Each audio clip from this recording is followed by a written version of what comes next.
Chitra ji, what is United Nations doing in my living room in Gurgaon? What's happening? And in general.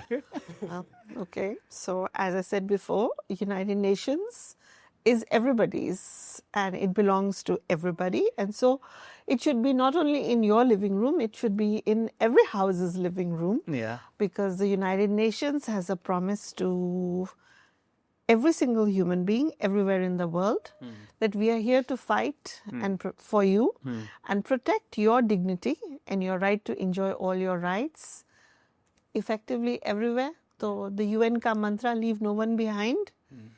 तो सब जगह ही होना चाहिए. आपके लिविंग रूम में भी बैठा है, आपने इनवाइट किया है तो आया है. भारत की आवाम की तरफ से I would like to request the United Nations कि कुछ पोल्यूशन कर लो, कुछ हमारे कुछ करा दो, कोई अर्जी डलवा दो कहीं पर. वैसे यूनाइटेड नेशंस तो बहुत लगा हुआ है. हाँ. साइंस एविडेंस सब कुछ दे रहा है. COP 30 हुआ है अभी ब्राजील में. क्या हुआ? क्या हुआ? COP 30. Okay. लेकिन क्वेश्चन ये है कि लोग अपनी तो it's basically the COP 30 is the 30th year of this annual conference where the world gets together and says कि हमें climate change को रोकने के लिए और क्या करना चाहिए. We had a major breakthrough in the Paris Agreement. Unfortunately, recent political developments has meant कि there has been a lot of backtracking. So, for example, the globe belongs to all of us. हमारा only planet है. ऐसा तो है नहीं कि planet के लिए there is a planet A, plan B, plan C. There is only one planet. तो या तो हम उसको बचाएं या we all go together in a big bang again somewhere. So question is कि what are we willing to do as individuals? हम सब, we all have a responsibility. It's not a magic wand that the UN will wave and everything will happen.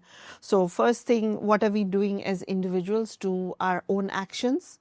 हम अपने घर में क्या करते हैं, पानी कितना कंजर्व करते हैं, हम अपने बच्चों को क्या सिखा रहे हैं कि बिजली कब इस्तेमाल करनी चाहिए. Can we use more cycles? Can we walk more? Can we use more solar energy? Many things that we can all do, but we're not doing. So basically, this year's COP was in Brazil. It was on the outskirts of the Amazon, a very nice touch. But there was also irony in it that the one people that is so much suffering from it, the indigenous population, was still outside. It's also supposed to be a very participatory, inclusive process for all of UN processes. So there is also much that we can work on improving. But basically the point is, pollution बहुत है. हाँ. हम सब क्या करें, जैसे आप क्या कर रहे हो, दोनों के दोनों आप क्या करते हो, what is your contribution to countering climate change in your personal actions? मैं घर के बाहर जान बंद कर दिया मैंने, तो मेरा कोई कार्बन एमिशन नहीं है, मैं जाते ही नहीं बाहर. जा ही नहीं सकता.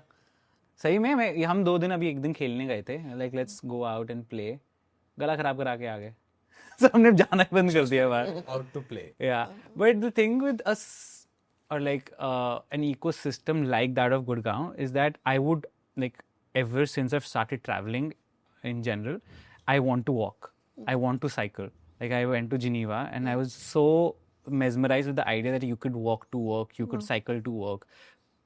I was in Copenhagen में bike lanes है proper and where you can act like people और bike laws है, जैसे हमारी गाड़ी के proper कि ये laws है right मुड़ने के लिए तुमको अपना हाथ देना है proper ऐसा सब कुछ करना है.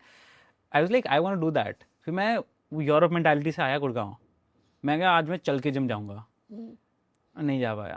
मैं ऐसे एक तो खड्डों में जाके फिर उसके बाद पीछे से यहाँ से कोई गाड़ी मारने वाला था, ऑटो वाले ने 2 गालियाँ निकाली. फिर लाइक नहीं कोई बात नहीं, जिम नहीं जाता हूँ. So that happened.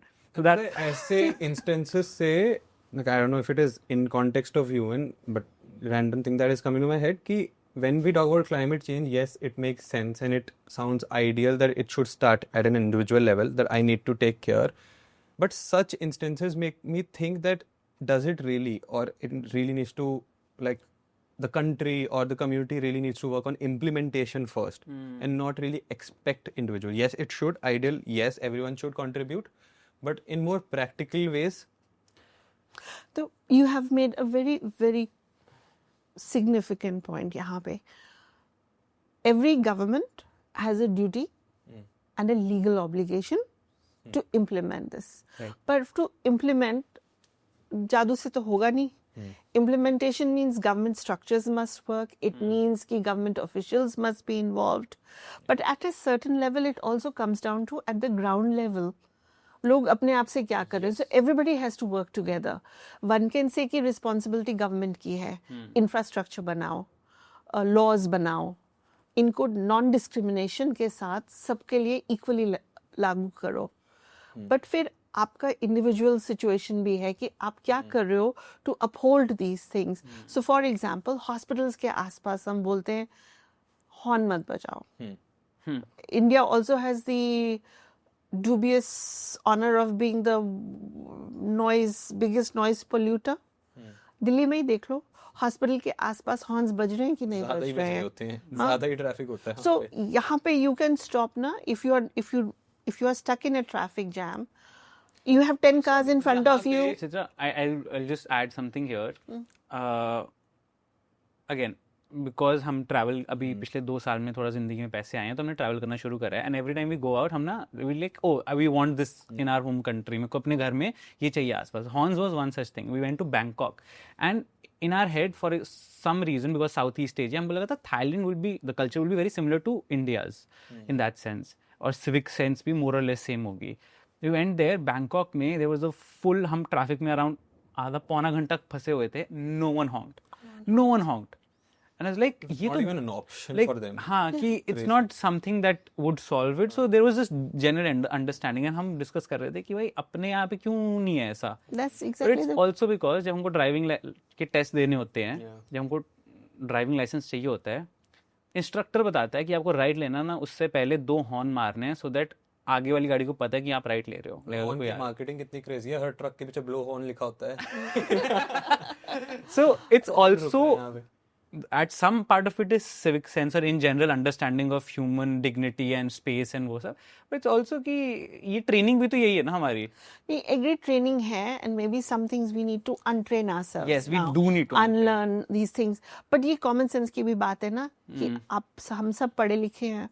ठीक है हमें पता है कि हम इस एरिया से जा रहे हैं. हमारे आगे 20 गाड़ियां हैं. अब आपकी गाड़ी अनलेस जेम्स बॉन्ड की गाड़ी है कि एक बटन दबाया और हेलीकॉप्टर बन जाएगा. There is no way you are going to get out of it. You know कि you have to wait. So keep that hand off the horn. It's very simple. One by one when we start it'll happen. The other thing I would say is I once read a wonderful article about an older couple in Delhi. I can't remember their name now unfortunately. कि उन्होंने climate change counter करने के लिए अपने खुद के घर और garden को इतना beautifully green कर दिया है कि it was benefiting the entire neighborhood.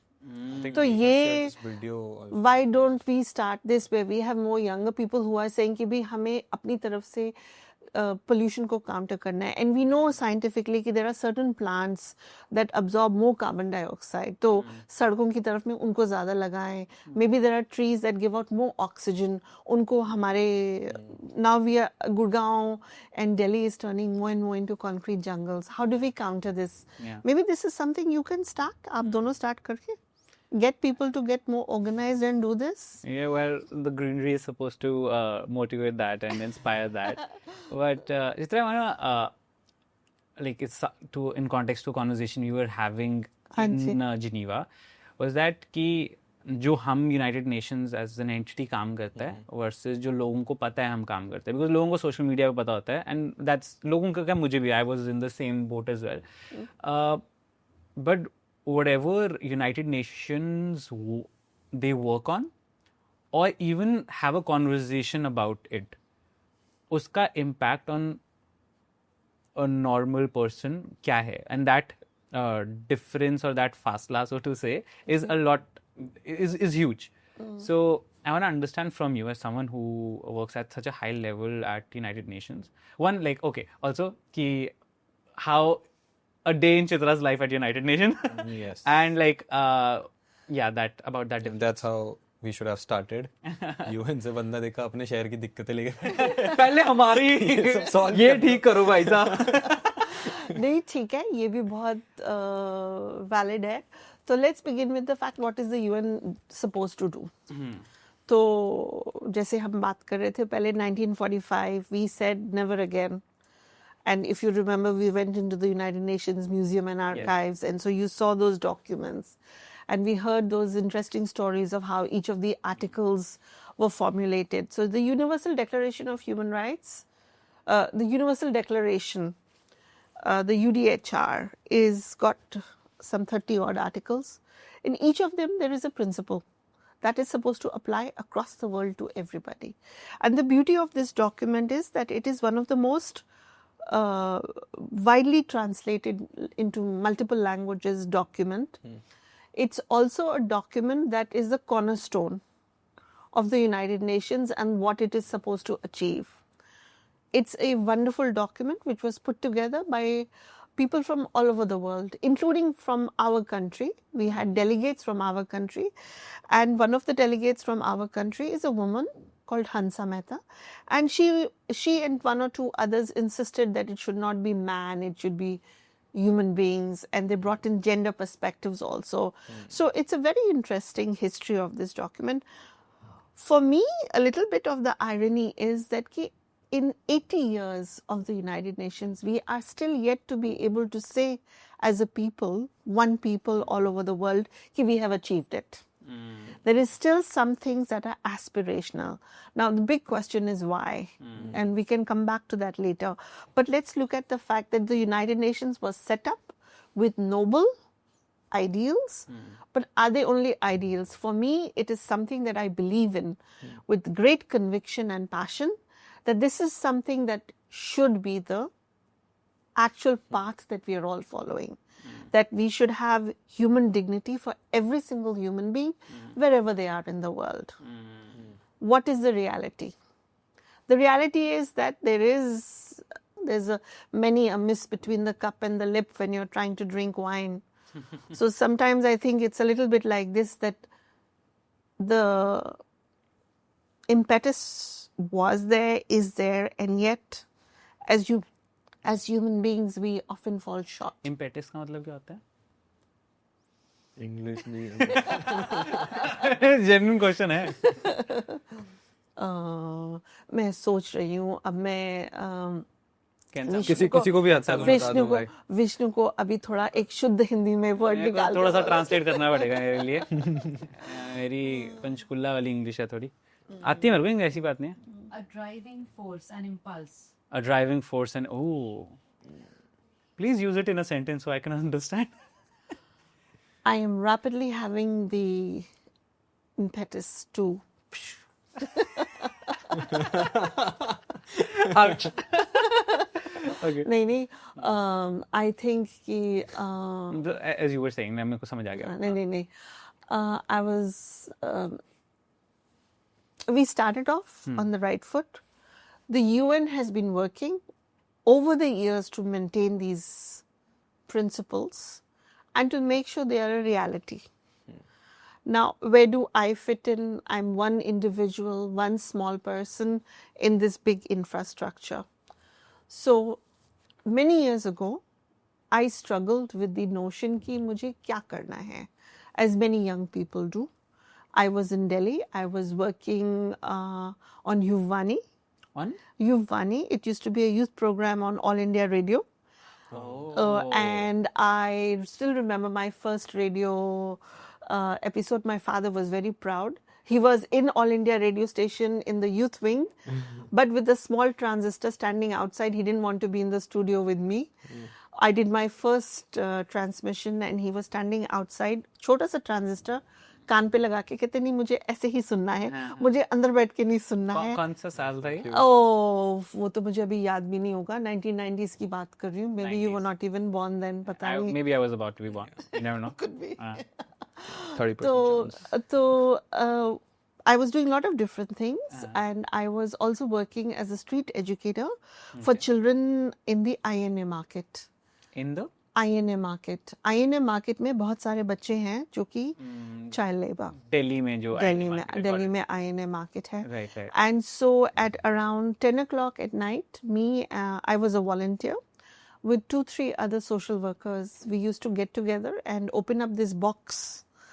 लोहे का बॉक्स था, वो जो कि पुलिस चौकी है उसमें रखा रहता था. एंड रात को हम लोगों निकाल के एक दरी बिछा के बैठ जाते थे लैम्प पोस्ट के नीचे.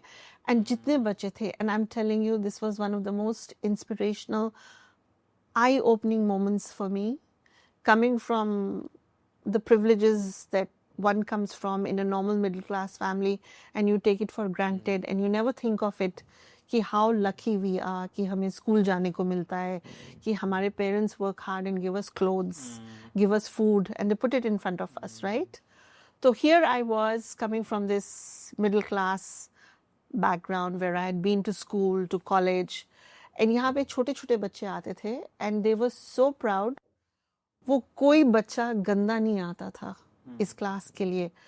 वो सुबह से काम कर रहे हैं, रात को 10 साढ़े 10 बजे तक काम कर रहे हैं, मुंह धो के कपड़े बदल के, चाहे खाना खाया या नहीं खाया, क्लास के लिए आते थे. Just to understand this more, sorry to interrupt, what really motivated you during that age, that time when you were already working in the radio and doing so many things? I was exploring different things. I was enjoying everything I was doing. But there was something that was, I don't know, it was great fun, but there was something else more that I wanted. And I got the possibility to volunteer for this program, this NGO-run program called Butterflies. And I joined them, and once a week I was doing this. It gave me great joy and satisfaction. And slowly I found my way, because I don't know if you know this, but I first studied genetics. My first degree was genetics. Then I did computer sciences at NIIT. And then I decided, no, I still want something else, something different. And I ended up working in human rights. I want to, Sorry, I want to understand more, because I think this is a very complex part of it. Like, how old were you then? I was in my early 20s. Early I had just finished my undergrad. So I would say I was about 20, 21. Okay, correct me if I'm wrong. इस time पे ना usually 20s में most middle class बच्चे ये सोचते हैं कि मेरे को अपना करियर सॉर्ट करना है, मेरे को, because we don't have a safety net, right? We want to figure out कैसे ज़िंदगी सही करें, and so that mummy papa can also retire and they will not work for the rest of their life.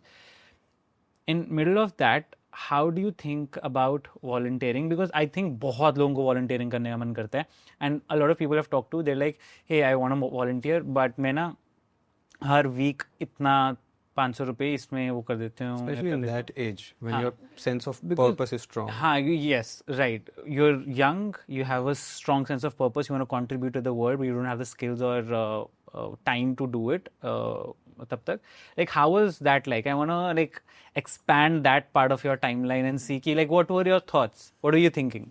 Actually, looking back now, I can tell you that I realized I was really spoiled. Okay. My first salary, I still remember, was only 3,000 rupees. And one of my friends said, ये हौस खास की तरफ वहाँ पे, अभी it's quite a nice restaurant and very famous place. वहाँ पे there's a designer store of really nice salwar kameez and kurtas, etc., etc. And if you want, I can get you a discount. My first salary. अभी मेरे को लगता है यार क्या करा, लेकिन my first salary, I still remember, I went with him and I bought a khadi का churidar kurta with some fish embroidery on it, and somewhere in my cupboard I still have it, because I took it home and my mother laughed and said, "Beta, you know that normally बच्चे first salary लाते हैं ना, they do something special with it. तुम ये खादी का suit लेके आ गए and you didn't even check कि this is actually not hand embroidery, this is machine embroidery. तो as long as you're happy, it's great." But you know, and it became a bit of a joke in the family. Right. So here I was, who had blown my first salary up here, and imagine my thoughts and my feeling that here I am in my 20s sitting here, and there's a 7-year-old, a 10-year-old, a 12-year-old that come. And the first thing they tell the social worker is, "Bhaiya, ye mere account mein dal do." Their entire earning of that day may have been 15 rupees, जिसके लिए उन्होंने 8 घंटे 10 घंटे काम किया है. And then out of that, इन्होंने अपना खाने का निकाला है, अपने पूरा खर्चा निकाला है, and उसमें से उन्होंने फिर भी 5 रुपए बचाए और बोला कि मेरे अकाउंट में लिख दो. And the social workers would write down हर किसी का 5 रुपया, किसी का 10 रुपया, and at the end of the month they would collect and see कि कितना हुआ, and then they would send it home to their parents. I have never forgotten that. And this is when I realized for the first time how much we take our privileges and our parents' hard work for granted. क्योंकि मैंने एक बार नहीं सोचा कि ये मेरी पहली salary है, इसका मैं क्या करूं या what. I mean, why did I not think कि I could get something from my parents, right? Suit खरीद के बैठी हूँ, ठीक है? As you grow up, you learn to be more thoughtful. You learn more about empathy and you understand things better, and it continues throughout your life. But at that moment in time, I have to say that some part of it, to be honest, was just life. That there were opportunities that came and you took them. I was working in the South Asia Human Rights Documentation Center. Sorry, before we go there, जब आप when you did that volunteer work, because I don't want to skip a very interesting part of your journey, like did something change in you? Did something like did it move you? Because from genetics to computer science, and then you did volunteering, or did you do it before that? I started working in an NGO for human rights and the volunteering work in parallel. Okay. But I think that both taught me a lot. But this exposure of working with the children, you know, right from day one, it changed me. How? Just the first realization of how selfish one is. यहाँ पे छोटे बच्चे हैं, उन्होंने खाना खाया या नहीं खाना खाया. But the value they gave to the opportunity for education, the value that they gave to the fact that their parents were striving so hard on their behalf, the fact that they were 10 years old, working for 10 hours, and as a 10-year-old, we had people running around after us saying, "Doodh pilo bacha," and we would say, "Nahi, doodh nahi pina hai humko," right?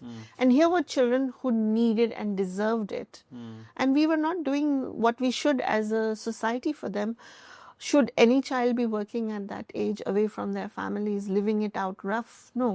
These were all things that made me question a lot of things, but also made me realize that I wanted to be part of the solution, not part of the problem. It's actually very interesting because I'm trying to connect a few dots with one of our previous guests. They were talking about how values and core values, you almost always have them. You just haven't discovered them because you haven't gone through intense experiences that uncover them. So when you go through an intense experience like that, it's okay. It's also possible that किसी को नहीं feel होगा कुछ ज़्यादा. Like, you know, some like you work with children like, okay, yes, I did a great thing, but maybe my impact lies more in writing a code that could solve another problem in the world, right? So that's their journey. But unless you experience that intense experience, or you put yourself out there where you are exposed to an experience like that, you can't go on that journey like you did, right? So how was you went? All of this happened, and then how does one go from studying genetics and then IT, then computer science? हमने भी computer science करी है, clearly we've gone nowhere. How do you go from there to the United Nations and working there, and then Afghanistan? Oh. So yeah, please tell me. Also, just want to put in this question, like जो मेरे दिमाग में आ रहा है कि like until very recently, when I was a kid, when I was making all these career decisions, मुझे पता भी नहीं था कि UN में मैं भी काम कर सकता हूँ. That's true. There is a way for me, and you come from a generation before me, so I can't even imagine the kind of awareness about this kind of a career, how it would be. I can tell you very honestly, Jatin, कि जब मैं भी उस stage पे थी, I never thought कि I'm going to work for the UN. Actually, to be really honest, I never even considered it. I was very much into the NGO world. I had friends who had been part of the movement asking for democracy in Bangladesh. I had friends who had been part of the of raising awareness of what was happening in the Chittagong Hill Tracts. I had friends who were in JNU who were talking about so many things around the world. I did not feel always that I was very well informed because I had a very sheltered existence. I was very much in a little dream world, a little bubble, if you may call it. But I also have to say here that my parents had an exceptional role there. My parents were very protective. I was their only daughter. Yet my father, who wanted to go to sleep military discipline ke saath, by 9 o'clock at night. When I said I wanted to work as a volunteer at night in INA Market, my father never said no. What my father said was, how will you come back? So my father, and I never appreciated it or understood it at that time. Now, years gone by, I realize what sacrifices he made, because neither he nor my mother ever said no to that decision that I announced without ever thinking कि रात को घर कैसे आऊंगी, नोएडा और दिल्ली में कितना difference है, कितना सिक्योर है, इनसिक्योर है, कुछ नहीं सोचा, पब्लिक ट्रांसपोर्टेशन भी नहीं है. So my father, and I can still picture him when I was doing his classes once a week. My father and we used to have, उन दिनों में तो family got one car and it would stay with that one car. We had this ambassador that my father was driving us around since we were like chota bachas. He would be in that ambassador car waiting for me to finish the class. And this is a person who wants to go to bed at 8:30 with his book. 9:30, it's lights out. He would sit there till 3 in the morning, 2 in the morning, and then we would both drive home. Initially, that's how it started. So I cannot say that anything I did happened without my parents, because both my mother and father supported me. After this, I said, oh, I want to go to Bangkok. And they said, why? What will you do in Bangkok? Oh, there is this possibility of me to be a volunteer or consultant / volunteer in Bangkok, and I want to go and I want to work with the Burmese people who are in refugee situations because of the conflict. My parents said, okay, no problem. Every time I came up with something, they found solutions for me how to make it happen. So in my journey, I think both my parents have a very, very strong foundation that they laid. They always found solutions for me. They never said, no, you can't do it. They worried, but they always kept their worries in check, I think. I love that. It's such a beautiful way to package it, that you took problems to them and their first instinct was to find solutions and not a conclusion to and it. That was also because they had this basic level of awareness that was needed to actually be able to provide a solution. But That's true. Is there something that you sort of, so to say, wisdom that you borrow from their parenting and you feel like, oh, these are things that I didn't understand back then, but now I feel like, whoa, now that I have a child, I want to use these things as a... I try. I have to say that I have a daughter who's a teenager now, and I find that when I was younger, I used to always say, oh, I'll be such a great parent, I'll be this, I'll be that.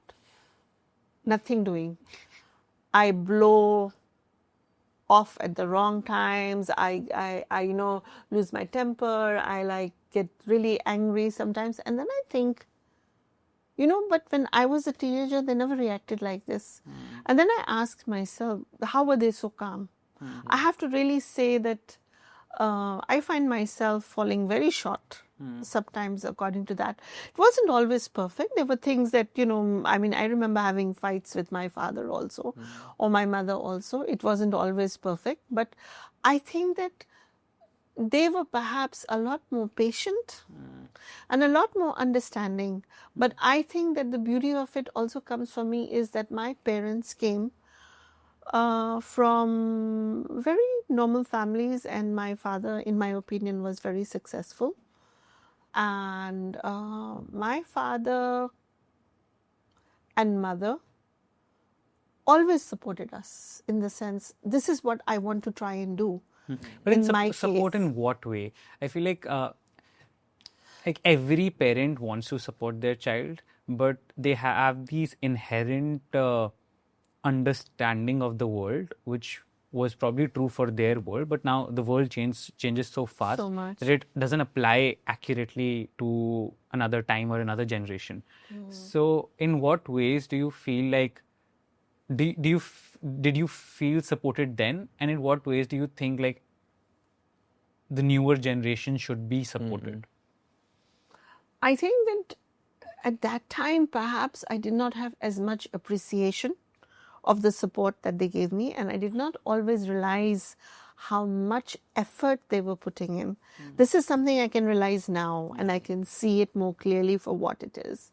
At that time, I have to say that what I understand is, with whatever knowledge they had, they did it to the best of their abilities. So, for example, I got up and I said, I'm going to go and do my master's in human rights law. Neither of them knew anything about the human rights law program. Human rights law was such a new area at that point that most lawyers didn't know that there was even a degree being offered somewhere in the world on a master's level on human rights law. So my mother said, go ahead, find out. What do you need to do? So I started applying to universities. I got admission. When I got admission, I didn't have the funding. I got admission in 2 universities in England, but we didn't have the money. And I then started writing to the British Embassy here saying, you're not offering a Chevening scholarship here in this country, whereas you're offering it in other countries. And then, anyway, to make a long story short, I was one of the runners-up, but I didn't get the scholarship. And I still remember my mother looked at me and said, you're still going. We're going to make it happen. And she approached some of her relatives and said, we need to borrow some money. And I have to say this, ordinary middle-class family from the army background, we didn't know much about what would be required, how to do it. But together, my parents made it happen. And then one thing led to the other. And in my journey to get into the UN, it was very interesting because I went into university. I was possibly, I would say, I can say this, an experiment for the University of Nottingham. Because in my class of 72 students, everybody was either a lawyer, a political scientist, had studied international relations, or had some element of this in their degrees. And here I was, the only person who had never studied law, never studied politics, had no clue about anything, had never done international relations, had not even had it as like a one small course or subject I had done. I went in purely from a sciences background. That's the classic Indian engineering kid experience. So university took a chance on me. Yeah, you went from genetics. That was your bachelor's. Okay. Then you did... I studied for 18 months at NIT, and on the last day of my course, I decided this is not what I want to do, and I walked out. You walked out. Genetics was in NIT? No, genetics was at the university. Yeah, okay. University level. Delhi University. No, I was in Pune University. Pune University. And then you did computer science. I did NIT SouthX. That you completed. Last day. And I didn't tell my parents about it. They discovered it when they got a call from the South Extension NIT saying, there's only one paper missing. Everything is done. Can you please ask her to finish this one paper and it's done? And my father looked at me and he said, you didn't complete it. You kind of forgot to tell us this. Oh. I said, I don't want to do it any longer. I'm not interested. So you were a rebellious kid. Yes. Like you weren't like, kar lete hain. You were like, nahi karna to nahi karna. Yes, I think there's a little bit of that in me, yes. But also on the other side, जब करना है, तो करके ही. Yeah, there's a lot of resilience also. Yeah, but that's crazy. Okay, so you then computer science happened. Then you did. Then you went to Nottingham. Then I worked for almost 2 years with civil society. Okay. Between Volunteer Delhi. Work. No, also first salary मिली मुझे 3,000 की दिल्ली में ही मिली थी. Right. वो क्या job थी? यहाँ पे एक NGO है, हॉस्कास में था हुआ करता था. अच्छा. The South Asia Human Rights Documentation Center. अच्छा. And I learned a lot over there. I had some wonderful colleagues, and I learned a lot from them. I also had the privilege of doing a lot of reading and learning. Ooh, I want to talk about that.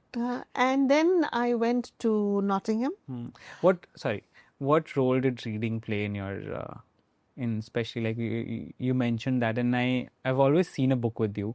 Like every time we've met, you have seen like you're carrying something. Why? I love it.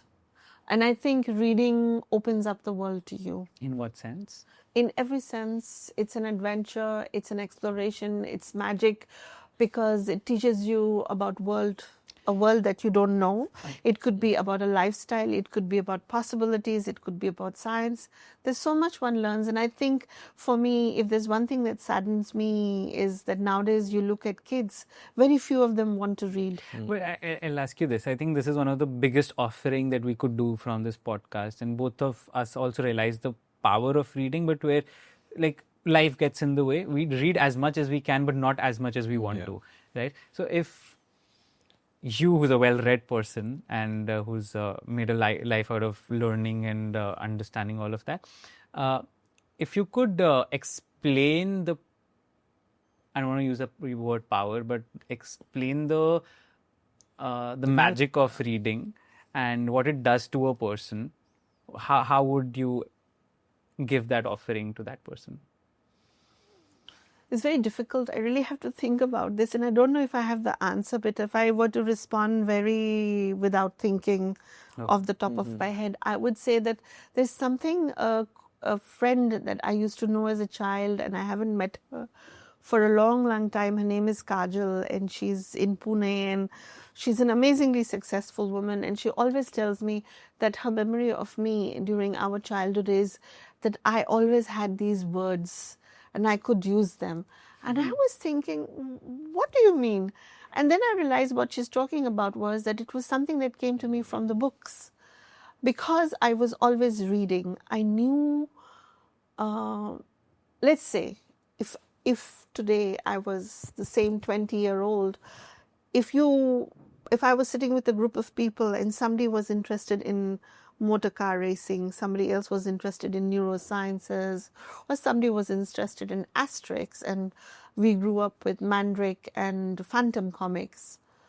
For me, I was able to talk to each and every one of them because my reading was from comics to Enid Blyton to Thomas Hardy to Pearl S. Buck to Mahatma Gandhi. So, you know, and I still remember trying to read Munshi Premchand in Hindi some years ago because I said I wanted to read it in Hindi.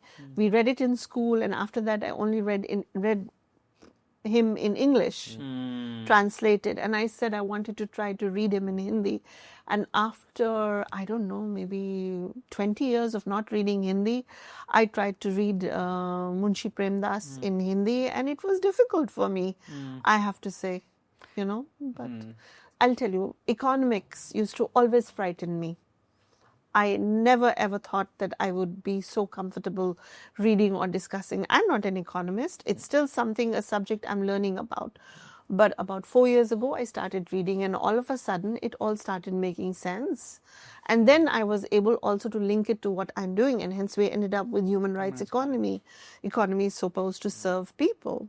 It's not supposed to be people benefiting economy. It's supposed to be the economy benefiting people. Yeah. And there you have that link to human rights, that if governments have a responsibility to make sure that they are implementing certain laws which are meant to protect and promote the human rights of people, their people, where is the budget coming from? How much are they investing in people? So all of this is interlinked. You know, Atiya said it, and I'm also very fond of repeating this: rights require resources. If you do not put the money into making sure that the rights or the right policies are in place that are going to benefit everybody, you will never progress as a society. So it all comes back to all of this, that I think everything in the world is interconnected. And sometimes we forget the interconnections. So, 2 years of working in Delhi, and then you go to Nottingham. Yes, I went to Nottingham. To study? Law, international law. But उन्होंने वैसे कैसे दे दिया admission? The reason they gave me that was because they saw the amount of work I had done in the 2 years. Oh, the volunteer work. Volunteer work. They also saw that I had worked for 6 months on the Thai-Burma border, and I had picked up very specialized skills as a documentation of human rights violations, documentalist of human rights violations. Uske alawa, I didn't... Like what? Like, how do you quantify them? Okay, so for example, मैंने genetics पढ़ा, उसके बाद मैंने computer sciences पढ़ा. Degree खत्म किया या नहीं किया, पढ़ा, दिल लगा के पढ़ा, समझा, पूरा समझा. तो जब मैंने ह्यूमन राइट्स पे काम करना शुरू किया, how do you quantify it? How do you collect the evidence? Everything that I had studied in science, in both these sciences, helped me to make that more effective. And I have to say that this is what I still stand by, that every single thing that you do and you learn, it never goes to waste. Yeah. Because now I'm in that stage of life where I'm working on the rights of older persons. But before working in this, in my career of the last few years, I have been in the position where I've worked to help different governments establish human rights institutions. I've worked to train police, military, armed police on how do you do your duty and comply with human rights law. How do you meet those obligations? Gurgaon में बहुत ज़रूरत है इसकी, जैसे ना Then, for example, working in the Pacific. I spent 4 years in the Pacific, but I won't go into every single detail. But one of the biggest learnings I had there was about climate change and how do you counter it. Now, climate change, you talk a lot about science. You say there is evidence to say कि 1.5 degrees से ज़्यादा नहीं होना चाहिए. Then there are other reports over there. Maybe sometimes some colleagues may find that a little bit challenging because it's a different area of work. For me, I think the fact that I have been able to adapt and go and enjoy every single subject has given me that advantage, I believe, that today when I'm working on something as complex and as unique as aging, every single thing that I have learned, whether it has been a small internship of 10 days or an internship of 6 months or a job of 1 year or a class over 2 years, every single thing has helped me and is continuing to help me in this job because there are different perspectives, there are different nuances, and all of these life experiences make you the person you are. So I always tell my daughter, don't worry, whatever you want to do, whatever you want to learn, someday in life it's all going to help you. Just keep picking up the tools and put in your toolbox. And nothing goes waste. Right. Maybe I'll give you a small, very, very non-significant example from my life. I'm being very humble. I started learning Photoshop because I wanted to edit my picture on Facebook. जब मैं Facebook पे upload कर रहा था, and मेरे को अपने बाल ऐसे cool से बना के खड़े करके गोकू style करके ऐसे, like I really enjoyed editing my pictures and uploading them on YouTube and then getting like 30 likes, and then school में bro कहते bro तेरे बाल बहुत अच्छे लग रहे हैं. Thanks bro, I am very good. So I did that for like 1.5 years. That's how I picked up Photoshop, and then I got my first gig as a freelancer in designing only. मेरे को ज़्यादा पता नहीं था उसके बारे में, but I picked up वो कि poster banana. Then I made poster. I earned like 700 rupees or something like that. Then in college, I joined an organization called ISEC, wherein there was a little bit of branding and understanding. Like I could pick that up early because मुझे पता था कि मैंने कर रखा था Photoshop and color theory, ये सब मुझे थोड़ा सा पता था. Then when I became an influencer, I started a clothing company called Peach, wherein kapde design karna and ye sab karna. So I could do that. And then right now you are sitting like my whole sense of design, colors, my understanding that this goes here, aesthetic sense, logo, it comes from the Photoshop that I learned कि मुझे Facebook पे वो कपड़े वो डालने हैं अपने बाल टेढ़े मेढ़े करके. So yes, what you are saying is just like adding to that.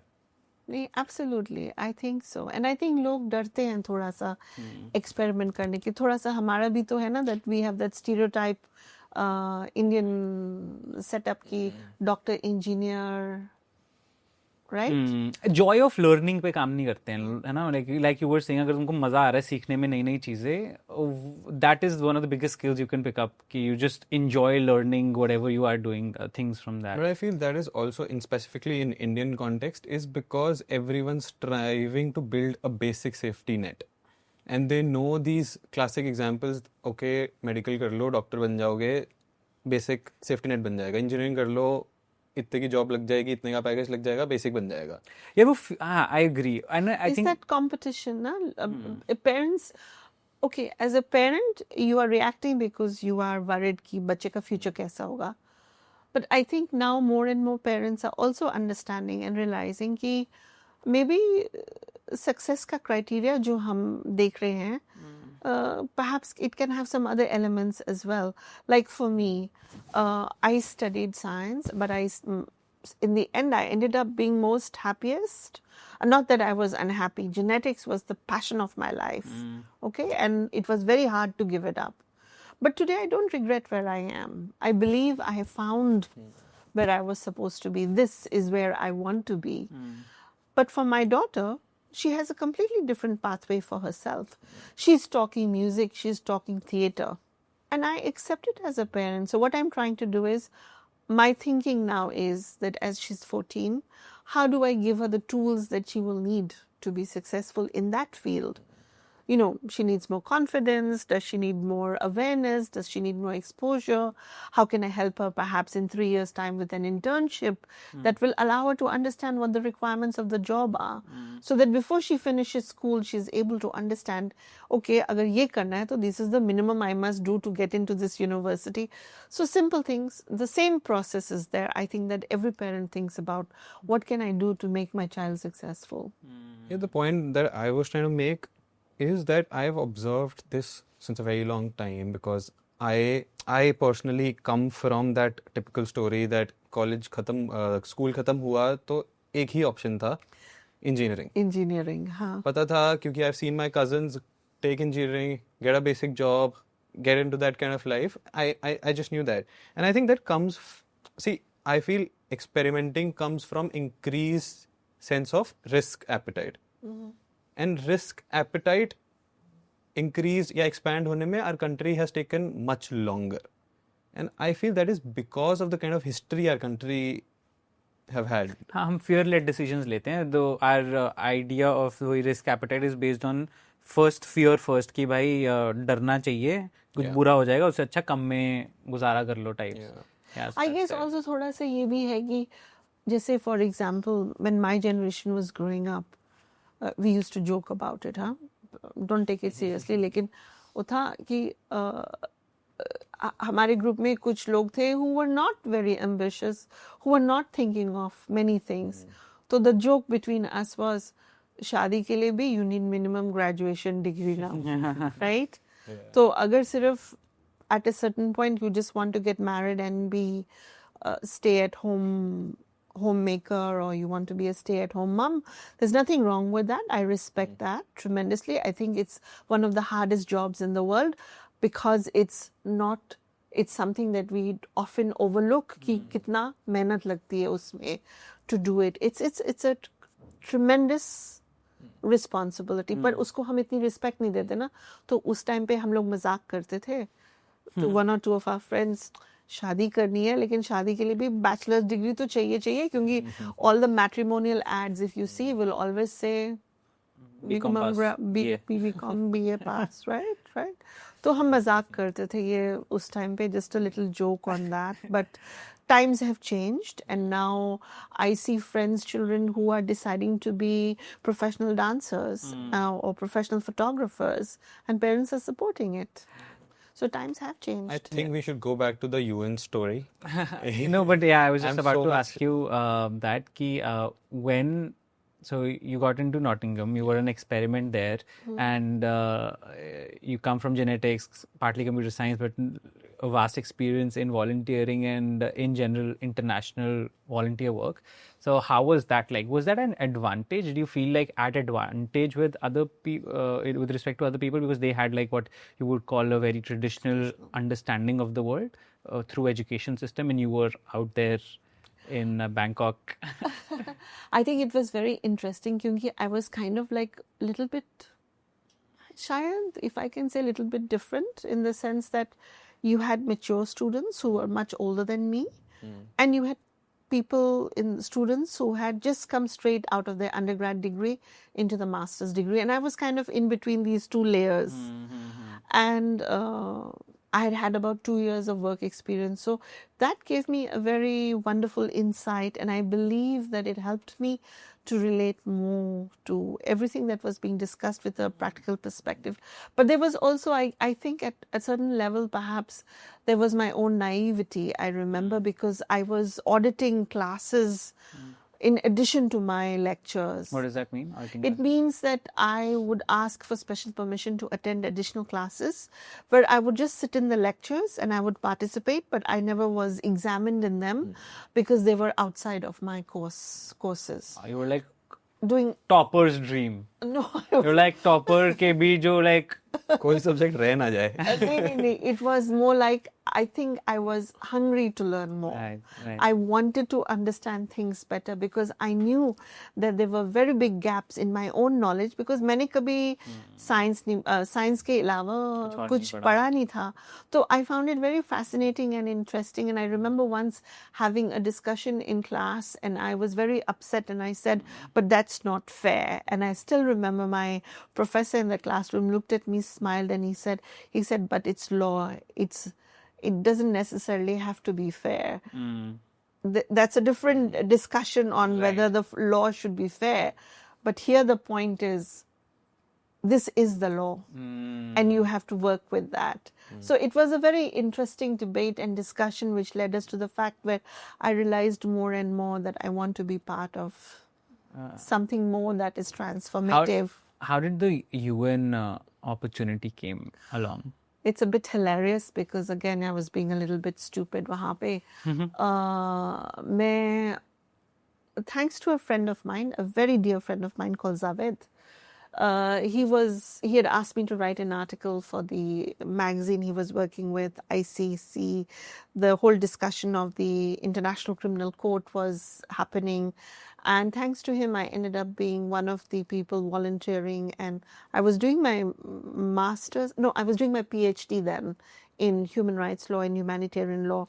And From Nottingham. From Nottingham. I finished my your master's there? Postgrad and I was doing my PhD immediately after.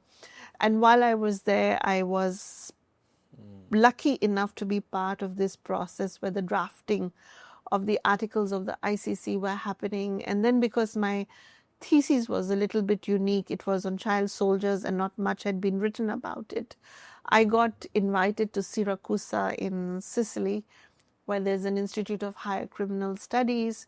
And there was this 3-day symposium conference, Jo bhi bolo. And there was a gentleman there who was much older than me. And somehow I missed his name or his affiliation. Like, you know how it is with all of us when we are growing up. And us zamane mein, perhaps it was a lot more.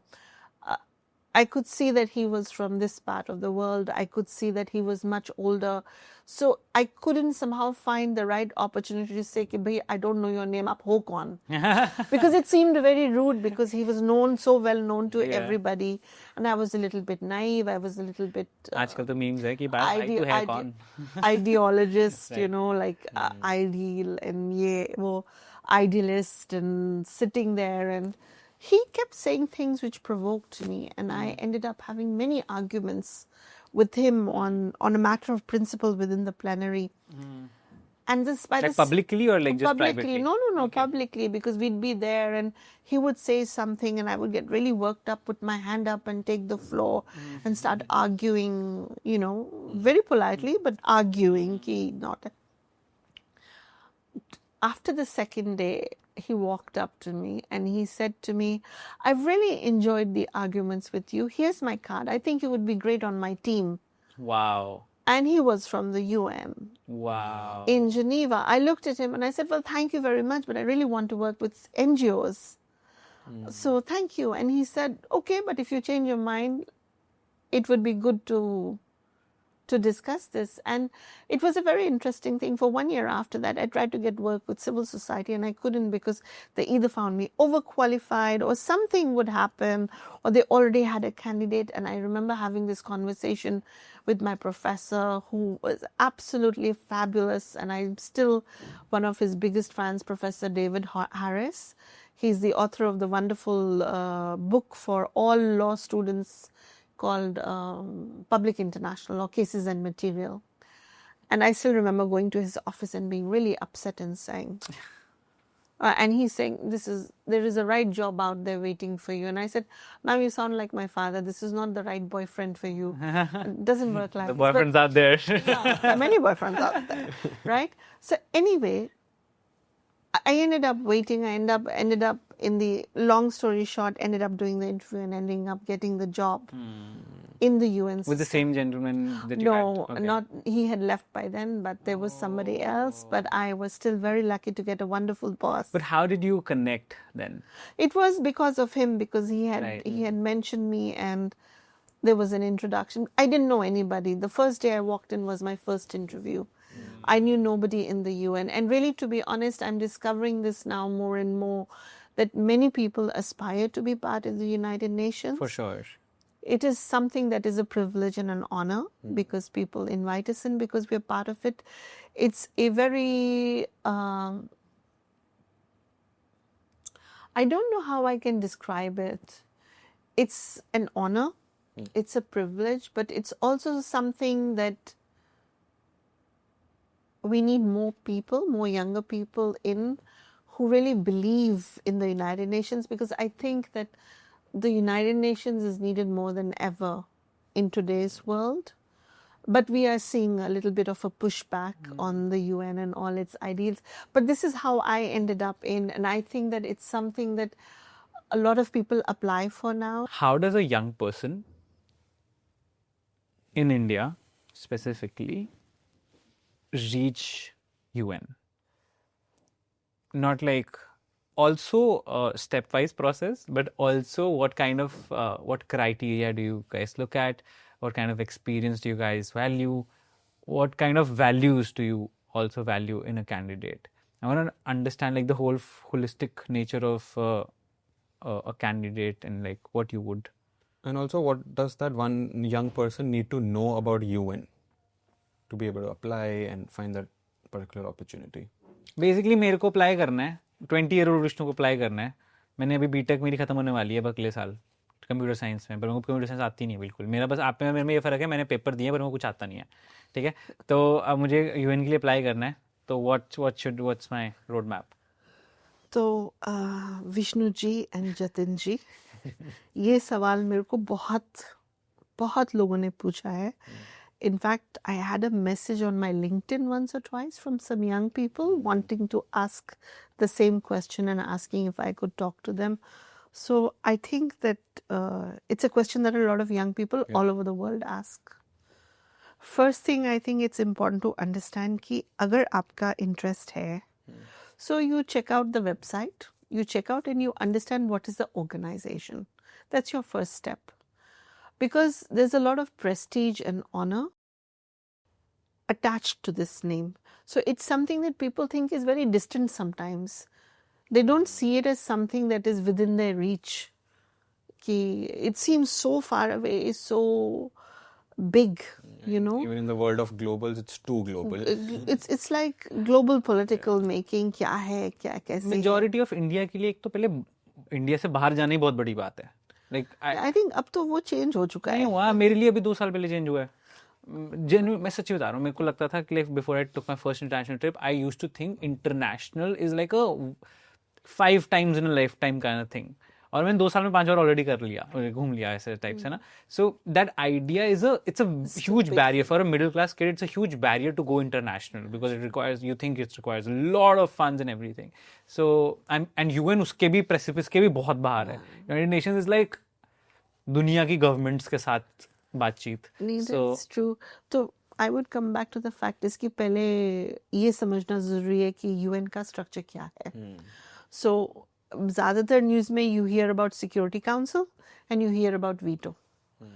And then you hear a little bit about कि General Assembly की meeting हुई कहीं पे ये conference हो गई यहाँ पे, कॉप की हो गई क्लाइमेट चेंज पे, या ये सोशल समिट हो गया ऑन डेवलपमेंट इन दोहा. तो ये चीज़ें इतना ज़्यादा प्रेस भी कवर नहीं करती है क्योंकि they seem to be little bit heavy to digest. So I think that it's very important that we, all of us within the UN, kind of make it more accessible in terms of understanding कि UN करता क्या है, right? So ये समझना ज़रूरी है कि UN is not just the Security Council or only the Human Rights Council. समझाई दो ना फिर, मतलब हो ही जाए क्लास फिर थोड़ी सी मैं भी समझूं. तो अच्छा, तो ठीक है.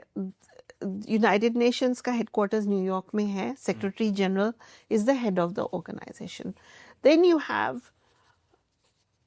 parts of the United Nations which are technically considered part of the Secretariat that report directly to the Secretary General. तो उसमें जैसे आप न्यूयॉर्क में के साथ associate करो, there will be Department of Peacekeeping Operations. Then you will see agencies like UNDP, which are part of the development programs. Then you will see UNICEF, which are specialized agencies of the United Nations that have a very thematic focus. So, इस तरीके से you will see that there are organizations that work on health, on labor, on children, on women, on social summit. You have parts of the UN that are considered UN economic commissions. So, there are many different parts of the UN. Now, like every organization in the current day world, you have to think of it. How does an organization run? It needs people. It needs people who provide essential, fundamental, critical services that nobody thinks about. That's your administration, your computer engineers. How does it function? How do you maintain that security? So there are many different aspects and technical aspects which people seem to forget. It's not just the diplomats and the representatives and all of that. There is also all of this. The back-end support, so to say. Also that HR hoga, sabka apna. The structural finances. So all of these are options. And the reason I'm bringing this up is it's important for people to realize that agar aap Vishnu ho and you're 20 years old and you studied computer sciences, you could be part of the technical staff. If you're Jatin and you didn't study computer sciences, but you studied, let's say, human resources, recruitment is your specialization, then you could be part of the human resources structure. You studied politics, science, you studied, and more increasingly, if you studied how to work with the media, you could be part of the spokesperson's office. You could be a journalist working for the UN, working and reporting on what the UN is doing. And so on the website, there is a list of all these roles? Yes. You won't get the roles exactly as it is, but you'll have to look into the vacancies. So there is a website which provides what are the vacancies in the different parts of the UN available. And there's mostly there is the same form that you use and you go to one website.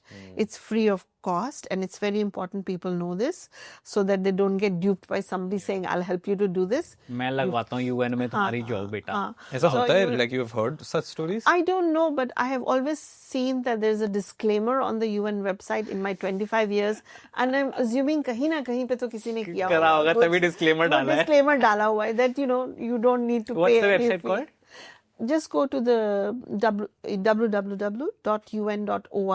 website and then you look for careers, vacancies, careers, different options and you will find it there. And then you have some agencies which have a different form that you fill out. Some call it a personal history form. Some will just say upload your CV here. More and more you are seeing agencies also working in combination with LinkedIn and different formats. So now things are changing a little bit from that traditional one format only where you upload your application, you have to apply for a specific application and then of course you may have a written test which has to be done within a certain time period and you will have an interview or a series of interviews to make sure you get the job. There will be a reference check. And that's it basically. Now it's tough. Yes, it's tough. If that's the next question, is it tough getting in? Because the number of applicants are very large. So for example, when I open up a vacancy announcement for an unpaid internship with my team, I find that in 2 days, I have at least 200 to 400 applicants. And this is for an unpaid internship. But young people are applying. Now, on the other hand, I also want to say that I'm very impressed by the fact that young people want to contribute. Young people want to be part of this. And they're not only looking, for a foot in the door and getting in. They are keen to work on this. But I have been very encouraged by a couple of projects that I worked on during COVID, where I was able to get everything done. I was able to collect 300 stories from more than 15 countries because of young people during the time of COVID. It was voluntary. There was no payment, nothing. And young people would often write and say, we want to support it. So tell us how to do it. And so I would set up an online class for 1 hour, 2 hour, and explain what they needed to do. And the next thing I would know is I'd have another batch of 20, 30 volunteers working for me. So I just wanted to say that I think young people are really doing very well. And I think it's different experiences. You have different possibilities. You can be a medical professional. You can be a technical expert, whether it's in the field of IT. And for this young kid, taking example of Vishnu, who has just completed computer science, just a rough estimate of the kind of salary one can expect when they join UN, if that's okay for you to. The UN salaries are in the public domain. There's a website, and you don't even need to look for the website. Just Google UN pay scale. You will get it. Okay. अच्छी है sir. अच्छी है. हाँ, ठीक है. अच्छी है. Okay. And for the unpaid internships, are there unpaid internships that require you to be in Geneva? Like, is that ऐसा भी कुछ होता है? Like, it's unpaid, but you will take care of your accommodation, or maybe you living here with us for 2 months, 3 months, 1 month. ऐसा भी होता है? Unfortunately, we haven't been able to do that. There are some UN specialized agencies that are able to give us stipend. Within our office, which is the UN Human Rights Office, there's been a lot of discussion, and there's a lot of there's a very strong push. As the UN Human Rights Office, we would like to be able to offer this, but we do not have the funds or the resources. So what we do have now is that there is a certain amount of funds that have been made available for people from the developing world if they apply for an internship. But one has to also be very practical. If you are coming from a relatively middle class setting, and you are going to be coming from a global south country, from Asia, Africa, or Latin America, or anywhere in the world, such as these countries, the conversion rates and things make life very difficult. Yeah. It's very hard. And which is why a lot of younger persons are unable to benefit from this opportunity. So the office has made a small amount of fund available, which is available only for people from the developing south, and they can apply, and if they get it, then they're able to get some support. But unfortunately, much as I would love to say otherwise, the reality is that at the moment, the internships are unpaid, and we are unable to provide much support to our interns. Actually, let's talk about you first. Let's talk about how was it like for you when you started out in the UN and when you got your first post, when you got posted first. Knowing the fact that you had rejected that offer once and you wanted to stick to the NGO world, so I'm sure there would be a stark difference in both the worlds in your head at least. So how was your day one like, and how was it all different? Actually, I was very lucky, and I was in some ways very, I think it was a wonderful experience, because I was very lucky that my first boss and my first team was phenomenal. We used to joke about it sometimes, because I was in a team with 4 men and me. It was a very small team. But all 3 of them, especially my boss, David Johnson, and he still remains one of my most favorite bosses in the system, was exceptional, very kind, very understanding, and very much someone who helped me to grow and understand the system better. So his was the kind of mentorship that I hope I'm able to offer to people that I am supervising now.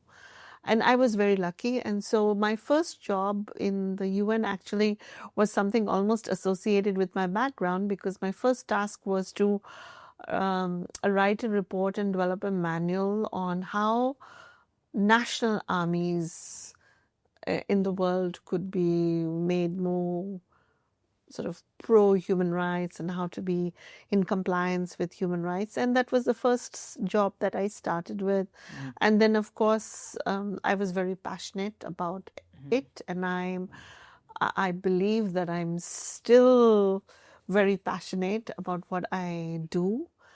And it was... From there, when did you when did you go to Afghanistan? When did that come around? I went, before Afghanistan, I actually went on a special assignment, which was actually a very heartbreaking assignment because there had been some allegations of sexual exploitation of children in refugee camps in West Africa. And I was on a special assignment with UNHCR for 3 months. There was a non-disclosure clause that we signed then. So I can't talk much about it. But needless to say that it was one of the most heartbreaking missions that I have ever done. I was there as a child rights expert because my PhD was on child soldiers. But in addition to the material and the research I had done on child soldiers, I had also had the experience of having worked with children on the streets, having worked with children who had suffered violence, different forms of violence. So all of these different exposures and experiences supported me on that job. And so I went to Sierra Leone, Liberia, and Guinea, if I remember correctly. And after that, I came back to Geneva again, and after which I asked for special permission to be able to go to Afghanistan, and that's how I ended up a few months later. In Why Afghanistan? Afghanistan? Why do you ask for that permission? I don't know. It's perhaps something I cannot really explain logically. It was a place I wanted to be in. There was a pull, and What was happening there at that time, and what At- year was that? that time it was when the Taliban was still there, and then all of a sudden the Taliban was overthrown. It was 2001, 2002, if I remember correctly. Can't remember the dates now. But that's when I ended up in Afghanistan. And I still remember that feeling of warmth and homecoming when the UN flight was landing in Kabul. There was something very special about it always. And my time in Afghanistan is filled with wonderful memories of very beautiful, warm, loving, kind people who only wanted peace and wanted to live a normal life. Wow.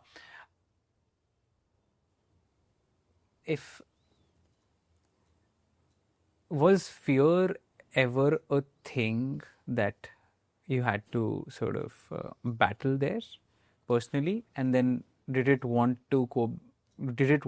make you question your decision to be, I assume it's a very scary environment, as much as जितने भी lovely people होंगे, I'm sure people are lovely there, like the common folks are lovely and inviting and warm, but the general fear would also be something that can't be overlooked, right? How are you dealing with that? Okay, so now you're going to laugh a little bit because I'm going to take you back a little bit. Fear. My first experience with really solid fear was as a PhD student. And I want to just share with you a little bit more. I have two brothers, older brothers. Both are in the army. We are a very Fauji family, right? So my second brother was actually also doing his master's at that time. He was on study leave from the army. He's a Shaurya chapter. Wow. I told him I want to go for my PhD research to Uganda, and I want to go to see the Lord's Resistance Army. And I remember my brother sitting there looking at me, and he just said one thing to me that stayed with me. He said, okay, do it. And we were both talking that we won't tell our parents. Or I didn't want to tell our parents. I just wanted to go, but I wanted to tell only him. Of course, he told my parents, but he just let me believe that. No, and he said something to me. He said, Chitra, there's a very fine line between being brave and being stupid. Don't cross it. That has stayed with me always. When I was in Gulu, there was a Gulu in Uganda. In Uganda, in the north of Uganda, and that time the Lord's Resistance Army was around Gulu, and they had kidnapped a lot of children. There was a lot of atrocities being committed. And the government had control of about 5 kilometers of the town only. And I had 3 very lucky escapes that time when I was there as a PhD student entirely on my own. I hitched a ride from Kampala to Gulu, and I was in a local hotel. And you were doing this as a PhD student? As a student. Like all by yourself without any sort of like person backing you or a university backing you or an organization? Well, there was nobody there because my university, of course, knew I was doing my PhD because I got funds to go and do this research. And my professor and I still have to say I'm very, very grateful, and I adore both my professors who were there with my PhD. Professor Stephen Livingstone, who unfortunately is no more. And I remember that he would make these calls because he knew I had decided not to tell my parents, so he was very worried. So he had asked a professor at Makerere University that keep an eye on her. And so we had a deal that every once in a week I would give him a call from Gulu to Kampala and let him know how I'm doing. And he would get in touch with my professor, or my professor would give me a time where he would call me in the local post office, and I had to be there to take the call.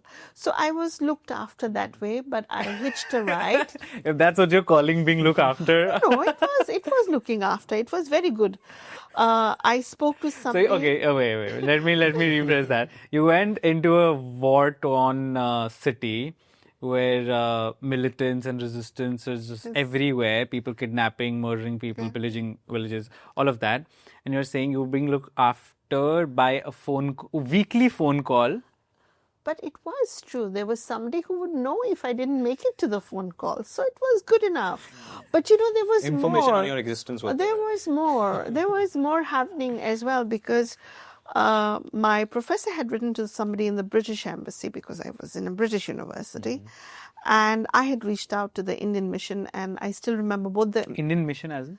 The Indian embassy. And I still remember both the gentlemen who I saw from both the permanent missions, embassies looked at me and said, "Are you crazy? You want to go up there when the whole world is coming out of there?" I said, "Yes, I want to go up there." And then they told me, "Just remember, if you get kidnapped or picked up, nobody can do anything to help you." I said, "It's okay, no problem." And so I got a ride from an NGO who was going up, and he helped me get a room in a hotel. And one of the first instructions, and that was a bit scary, I have to say, because he told me, he said, "Chitra, you're going to be in this room. Now, if everything goes pear-shaped and you are hearing shooting and shouting and things, do not come out of your room unless you hear my voice."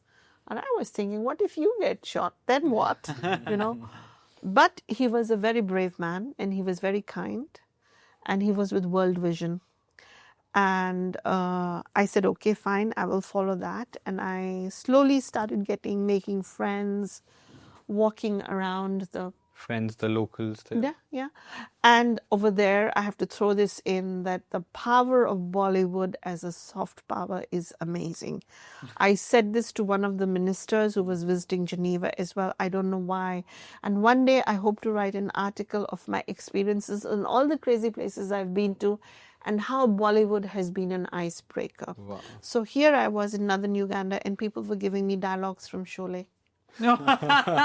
I was about to ask you, like, was there a language barrier? How did you communicate, become friends, and then you bring up Bollywood? Uganda, everybody speaks English, almost everybody. But in Gulu, there were also people who spoke the local languages only, a local language only. But I would sometimes have young people, I would have little kids or very old people start the discussion with me by giving me a dialogue of Sholay, and then we would just start talking about the movies and Amitabh Bachchan and Hema Malini, and it was fun.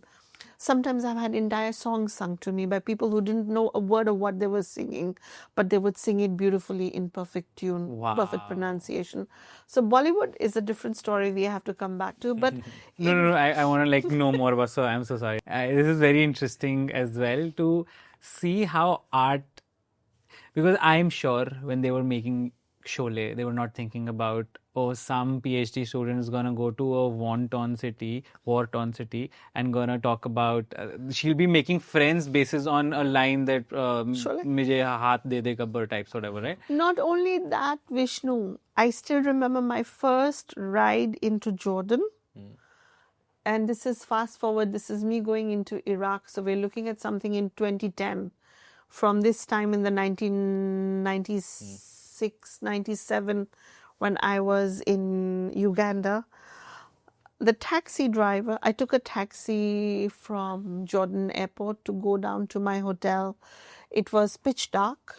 I had arrived at around, I don't know what, somewhere after 11:30, 12 at night.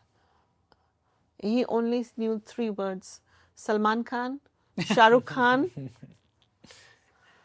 and for Amitabh Bachchan, he would say Babuji. So our entire ride from the airport up to my hotel in Jordan was about the 3 Khans, Amir Khan, Salman Khan, Shah Rukh Khan, And Babuji. And Babuji. And Babuji was the best one, by the way. And it was fantastic. And that was the day when I said, I'm really going to write an article about this one day. That in every duty station, in every clearsy place I've been to, I've had this. In Afghanistan, my first meeting was so frustrating because I was very young. I looked younger than my age. And very funnily, the day I was leaving, the local governor told me, when you first arrived, all of us thought, choti si ladki hai, ghabra ke bhag jayegi. Literally kind. And he says, and you stuck it out. So my first question would be, are you Indian or Pakistani? And I'd say, I'm Indian. Okay, fine. Then it would be, where are you from? And I'd say, I'm from Delhi, India. Okay. And then they would all tell me, do you know Amitabh Bachchan? I'm like, no. And sometimes they would say, I was posted in Bamiyan, where the famous Buddha statues were, and I don't know if you're familiar with this film. For some time, it was a little bit on my hate list, despite the fact that as a little kid, I used to love Feroz Khan. Hema Malini, Feroz Khan shot the film Dharmatma.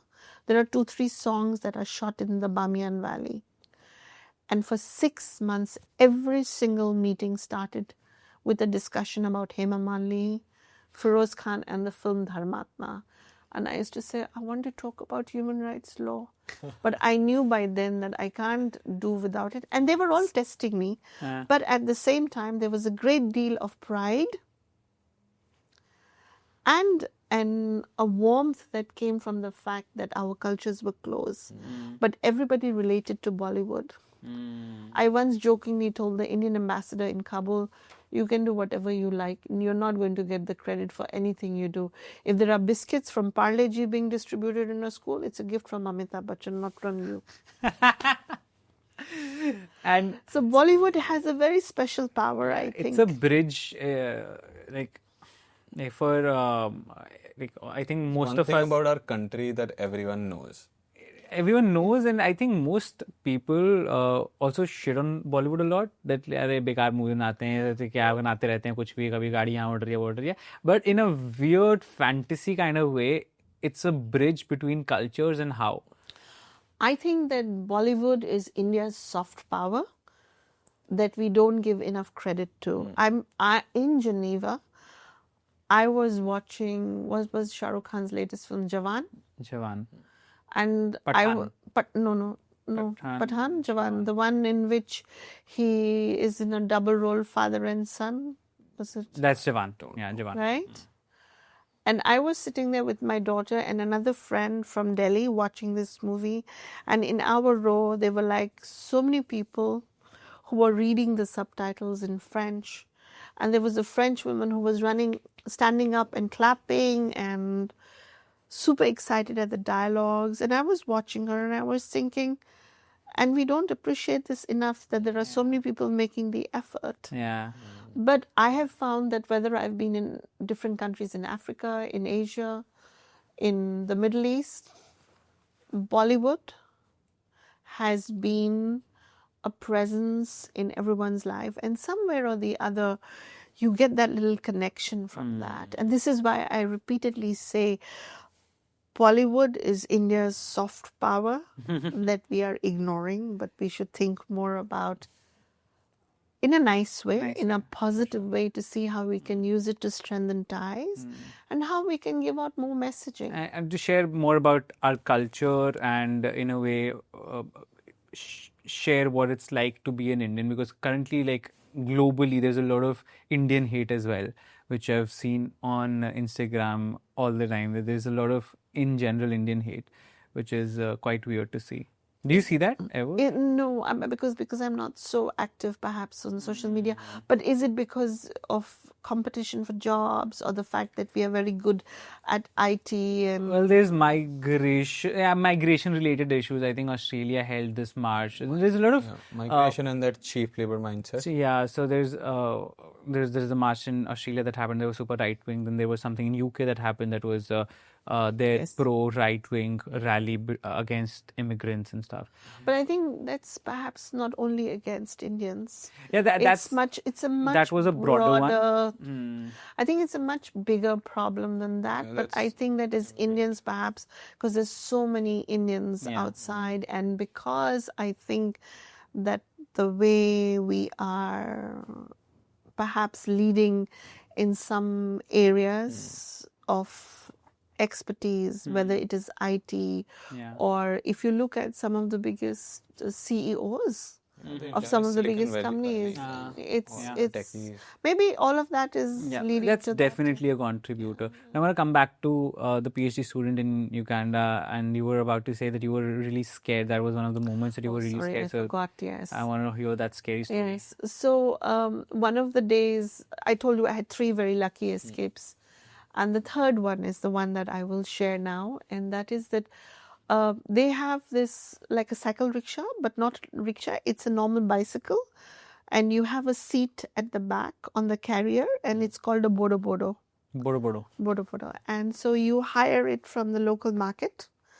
And I remember I was going out with one of the local social workers, and he said he was going out with another social worker, and they were going to take 2-3 children who had been rescued back to their families.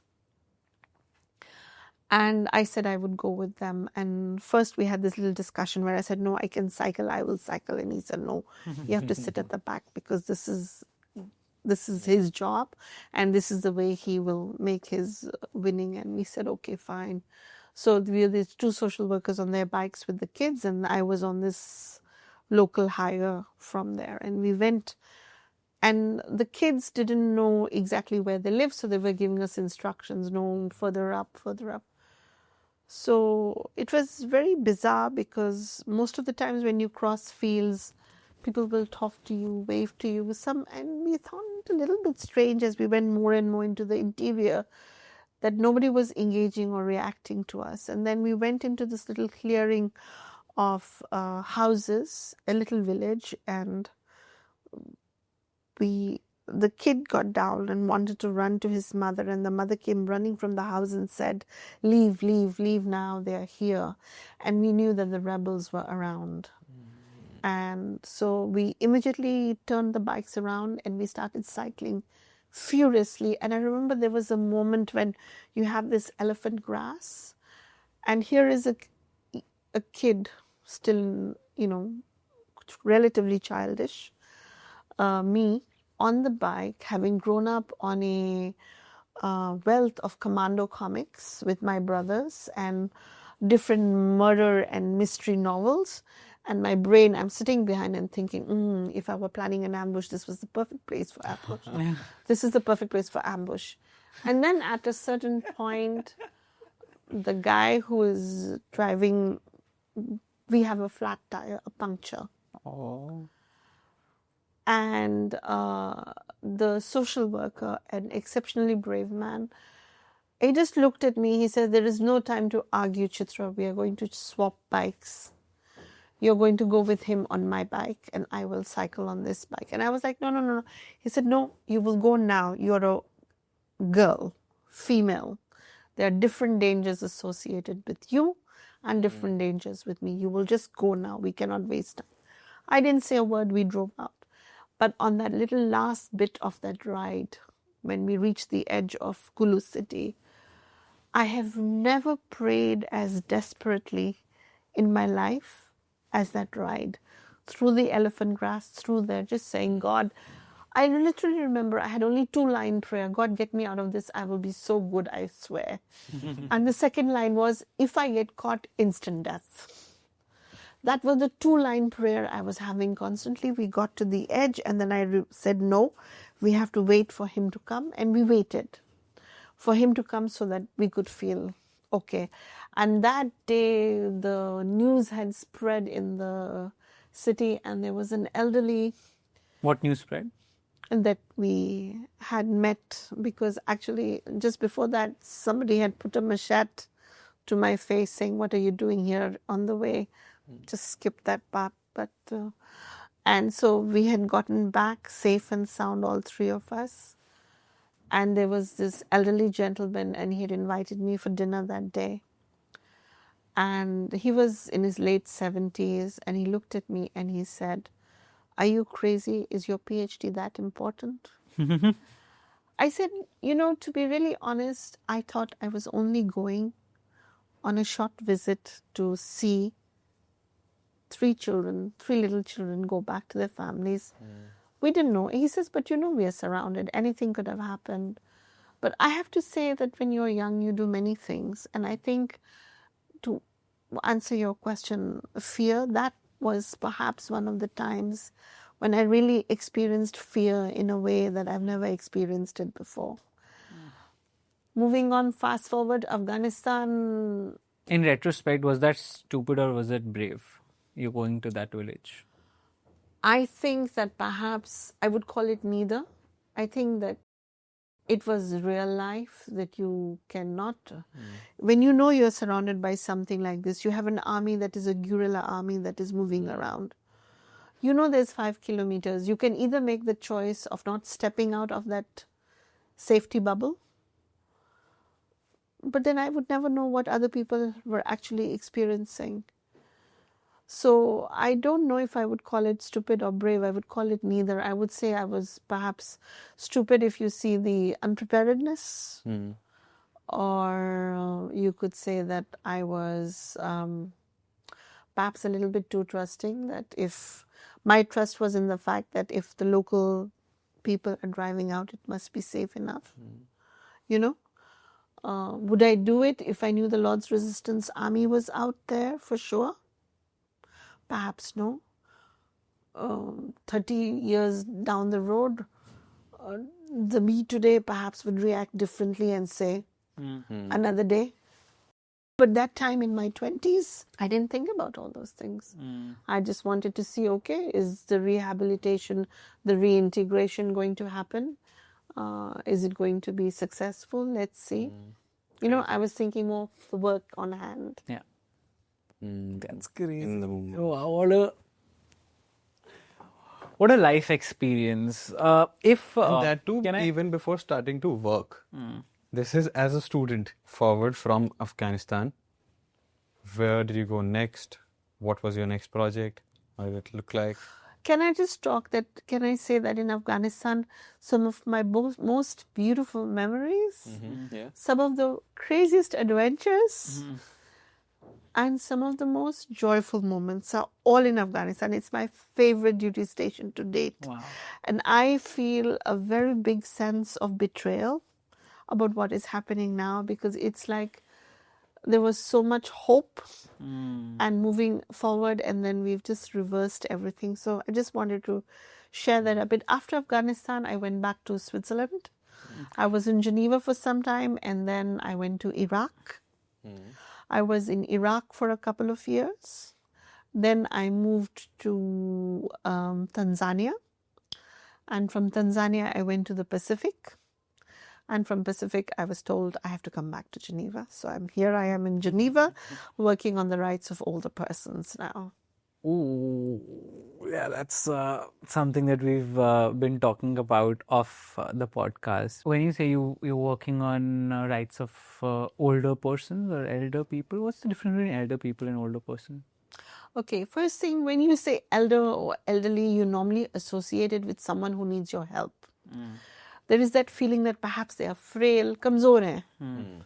Unko madad ki zarurat hai. So, a number of older persons got together at the UN and said, we do not want to be called elderly. We prefer the phrase older because anybody is older, somebody is older, and now the whole question is, the general understanding is that everybody over the age of 65 is an older person. Now, there is a very significant demographic shift in the world. Up tak we have always been focused on youth and children because it was a young world.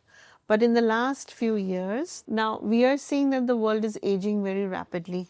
So, for example... What do you mean by that? Perfect segue into it. For example, in Europe, 20% of Europe's population is 65 and above. If you look at India or Asia, we still say that in India we are a very young nation. But you have to remember we are over 1 billion. So agar hamari even 10% is over 65, we are talking of a population more than most 150 million European countries, right? The So wisest statement about India that I've heard is that for the context of population that we have, we cannot talk with averages in India. Average doesn't make sense here. Asia is the most rapidly aging population in the world. So we may be young at the moment, but by 2030 and by 2050, we will see this is going to be the world's most populated, densely older person population in the world. We already have pockets of what we refer to as super aging societies. They are in Japan, in China, where you have people who are, one has to accept it, that this is one of the biggest successes of our lifetimes, decades of our generations. Because there was a time when 35, 45 was the life expectancy. Now people are living beyond 100. So in places like Japan or in China, you have big chunks of the population that are in that age group of 80 to 90 or 80 to 100. Yes. And so we are going to see more and more of an increase in that.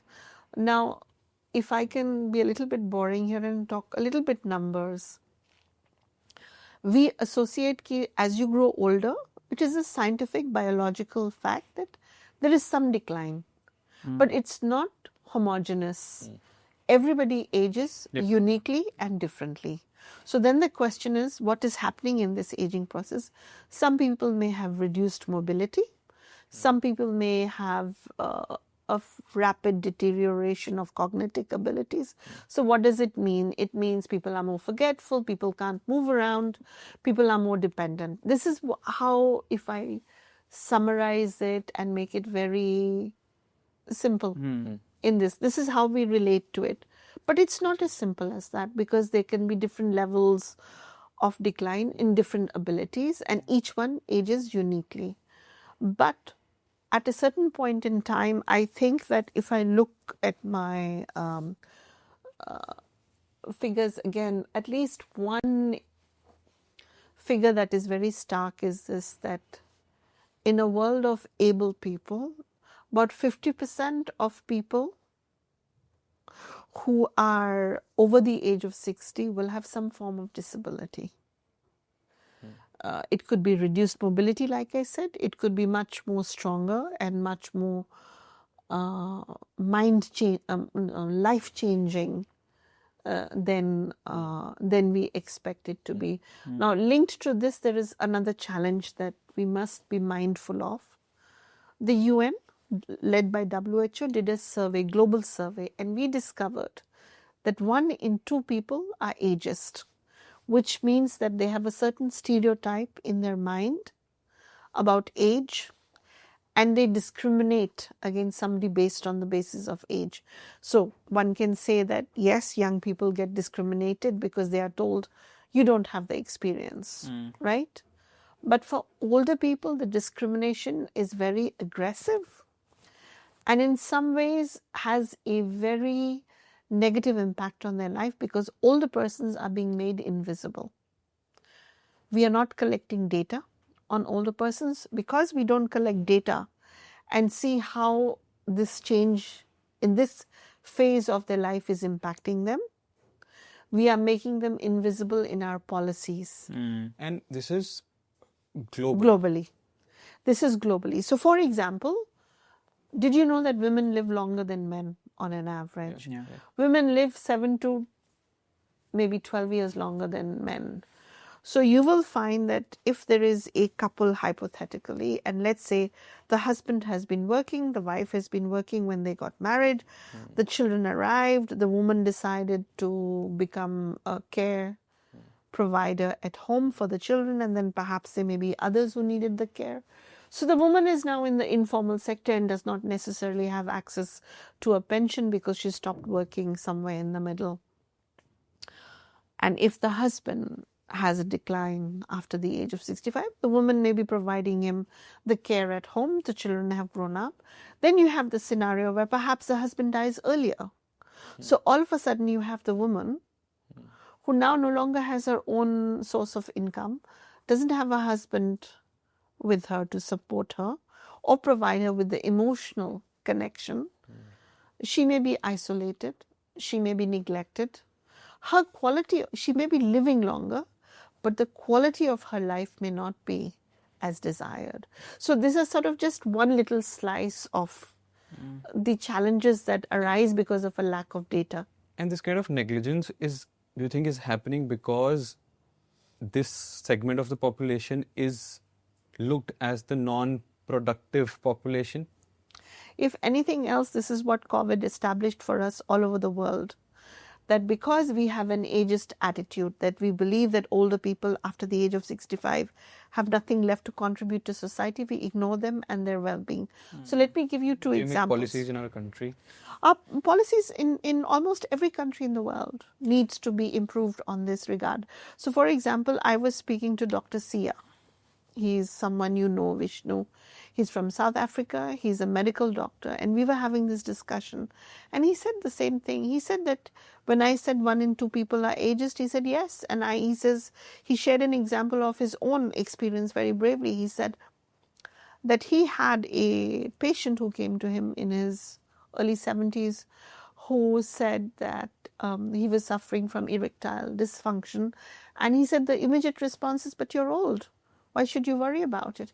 And then he had a discussion with a colleague urologist who said, no, at no stage in life should this be happening, because if this is happening, it means there's something else that is wrong with him. It's a symptom of a deeper and more serious malfunction in the body, like your heart and your circulatory system. And then he says, I look back at that and I realize that had this been a young man, my reaction and response would have been different.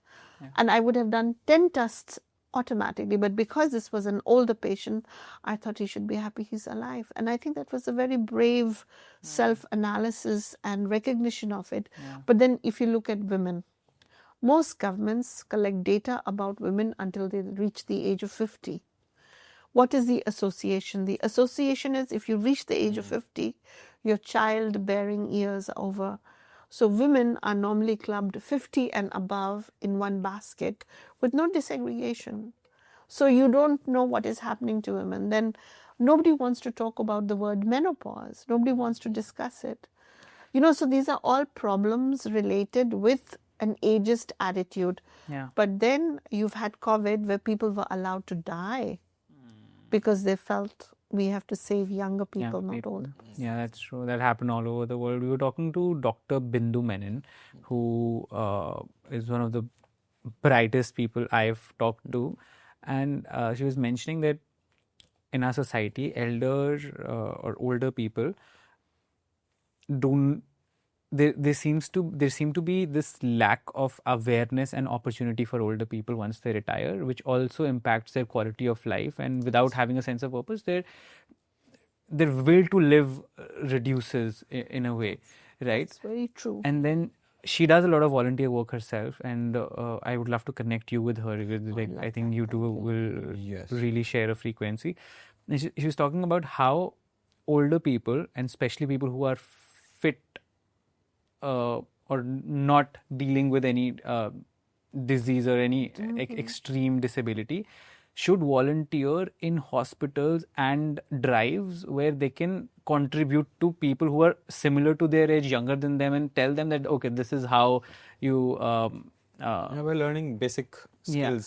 So she was sharing how we need an ecosystem where older people are respected for the wisdom they have, for the life they've seen, for the ways they figured out how to survive in a... especially her domain is healthcare, especially in healthcare. We need volunteers, and it's the perfect time to volunteer as well. You've made it in life, you've done everything, right? We expect young people to volunteer, but it makes so much more sense for older people to volunteer in these spaces. Actually, I think that goes to the heart of the matter, that sense of purpose. Yeah. But along with that, I would say, if I can give you an example from a small city in Norway. The winters are very severe. They're in the Arctic Circle, right? So not all the pathways were safe for older persons. And if once they fell down and they broke a hip or they broke a bone, they were afraid to come out. So they said, in fact, it was a very chilling quote. After the winter was over, they said that it was like a wave of dementia had gone through the building and taken over. Because what had happened? Because there was fear of going out and falling, they were staying in their apartments, which means that they were no longer engaging. And so they were isolated. And that social isolation deteriorated the situation so much for them that dementia increased and took hold much earlier than expected.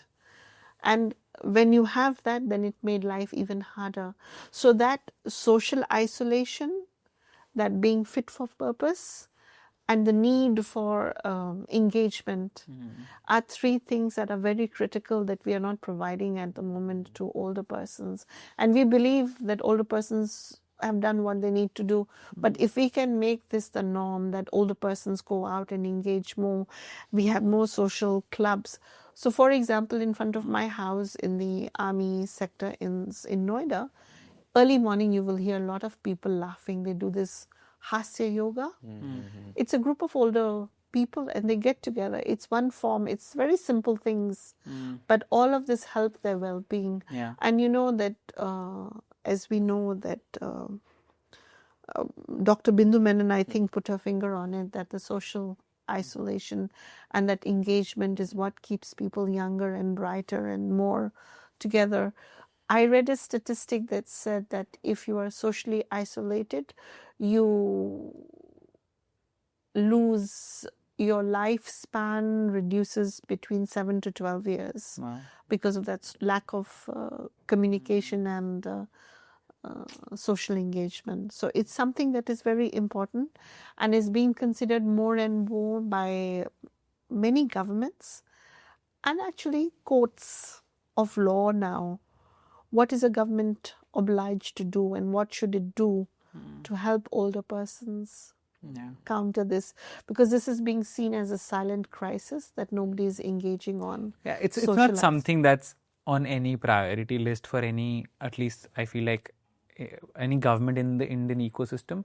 Well, it's just not interesting. There's no one expects it. No one expects the government to take care of older people. I'm not saying even in a healthcare form, but like social engagement. There's no such thing, no such conversation has ever existed in at least. And I think that is also happening now that I'm hearing this conversation. I think it is also happening because even though there is this data which tells us that we are aging rapidly as the world, but our world is not ready for it. Yes. Our environment is not ready for it. And while making policies and things that really decide how our environment looks like, we are just assuming it as a fact that an older person needs a caregiver to survive, instead of creating an environment where they can actually do the things that they should be. Jitin, आपने बहुत सही बोला है. What you both use the word repeatedly, and I'm very delighted. It's the ecosystem. One really has to think. There are two things I'd like to say now here, share with you both. Is this one thing we should think about is what we call the life course approach. Life what? Life course approach, which is that if you want to ensure that everybody in your country, doesn't have to be here, it can be country A, Z, D, E, wherever in the world. You want to ensure a life of dignity, the work starts right at the beginning. Especially if you want to ensure that it is throughout the life course. So, for example, हम हमेशा बोलते हैं कि all human rights are indivisible, interdependent. So, let's take, there is a child, she is just born. What are the entitlements her parents are being able to enjoy? Do they have employment? Do they have a good salary? Do they have health care? Do they have some form of social security? Agar job nahi hai, what is the fallback option? So that is going to influence the quality of life of this child. What opportunities is she going to get? What is the quality of education she's getting? What is her access to healthcare? Agar aap education, health or equal opportunities de rahe hain, agar inko hum unpack kare, what does health mean? Right to food, right to medical care when needed, right to Air. adequate housing, Also air. or good environment, clean, healthy environment. All of this contributes to health. If health is there, then you look at, is quality education available? Quality education mili hai, good health mili hai, then you have a child who's ready and able to take on employment, gainfully employed. What is the information available to this child to make the choices for their life? When they move on, do they have pension because they've worked? Do they have savings? All of this information hasn't been provided. So by the time they reach the age of 70 or 80, they have the possibility of being in a position where they can be independent and live a life of dignity. Now here there's also, I don't know if you heard about this, but I have downloaded the document. I haven't yet read it, details, but there was a very interesting decision rendered by the Supreme Court of India on property and older persons. In many instances, it must have been happening because otherwise this judgment would not have come. And I'm very curious to find out more. I don't have enough information. So मेरी ये knowledge थोड़ी सी उल्टी-पुल्टी होगी यहाँ पे and may not be sufficient. But you can find out about it also. Can you look it up on ChatGPT? This was the Supreme Court judgment that said कि अगर आपने अपने बच्चों को प्रॉपर्टी कर दी है लेकिन आपके बच्चे आपको लुक आफ्टर नहीं कर रहे हैं, you can take your property back. I found that very interesting. Crazy. Yeah, it's a good. I found that very interesting. Them in power of position of power. कि क्योंकि very often parents might say कि जब हम जिंदा हैं अभी दे देते हैं with the understanding कि बच्चे will look after us. But this phrase and this understanding, you very often when I talk to people about doing more for older persons, they say हमारे culture में ये value है कि we look after our older persons. But time and time again, evidence from every culture, every country is showing us it's not enough. We need a piece of legislation that tells you these are your rights, this is how you can protect yourself, and this is where you can go to get redress. But there is also one more thing. हम अपने बच्चों को नहीं सिखा रहे हैं अभी तक. हम अपने बच्चों के लिए छोटे होते हैं. Children are like sponge, right? So, how do they see you treating your parents, your grandparents? This is what they will learn. Where there is respect due, when they are seeing it's being given, they will grow up as adults who will give that respect to you in return. And then the second thing I think is that in our education system, for us in India, perhaps हमारा थोड़ा सा slowly आया है. बहुत देर लगी है for us to talk about, for example, sex education. So we had a lot of instances where बच्चों को पता नहीं था कि क्या हो रहा है, क्या नहीं हो रहा है, and it has caused a lot of violations on children's rights, sexual abuse, assault, right? Abhi, we have improved on this and we are talking about it. We are able to talk about it. So our cycle is going ki, theek hai, you are young children, your bodies will change, you'll become a teenager, puberty, and then the sex education. So you are getting some element of it. But we are still not preparing our children to say that at another phase of your life will be when you cross 60. You might have these challenges. How do you prevent these challenges? How do you ensure protection for yourself? This is also something I believe we should be talking about to our teenagers, our children, to say ki old age is just another phase of life. It doesn't mean you are lesser in that phase of life. You have the equal right to enjoy your life at that phase of life. And how do you do it? How do you keep dementia at bay? For me, my learning when I heard about this example from this building in Norway, in the city where an entire building people were suffering from dementia after a long winter of 3-4 months because of the lack of social isolation. Yeah. So then you realize कि ये छोटी-छोटी चीजें where you are greeting people, engaging with people, encouraging them to come together, right, is so important. Yeah. So And this that is- comes. so go on. And it comes back to the human rights economy conversation as well, that we're building an economy or an ecosystem, so to say, which is centered around human rights of humans, irrespective of what kind, age, sex, gender are these humans from. So I think that's super interesting. And I think from my end, I just have 2 last questions because I am trying to think of this entire conversation into very actionable steps. First is that this data, this observation at the table of United Nations, at a global table, it makes sense. The UN is looking at a trend, they're collecting data, and they are telling the world that this is an alarming situation and these are the issues that are coming and that will come. Now this trickles down from global perspective, this trickles down to Local a action. national, National, from national local action. to state. But we live in a world, at least majority of the world is democratic. Democracy brings voices, voices bring problems, and problems decide priorities. But the kind of conditioning that has happened, and how you were saying that how we treat our parents and how our parents treat all of this tells us what is a problem and what is not a problem. And normalization of so many of these problems makes us think that this is not a problem at all. मेरे घर के सामने वाली road टूटी हुई road is a bigger problem than my 60-year-old mother और किसी और being का, able to और thrive, किसी yeah. और का, हाँ. Yeah, किसी का भी.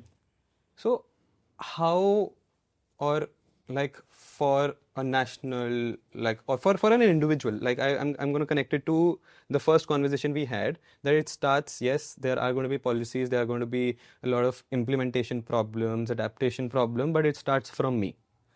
What can I do on a regular basis, and not just this one conversation of older people, but so many global things, and have that perspective, bring that perspective even in a developing economy like ours, where problems are massive, problems are so many, and make sure that I can contribute to that, because these problems are clearly very important, and we realize that when we talk about it, and the problem is that we don't.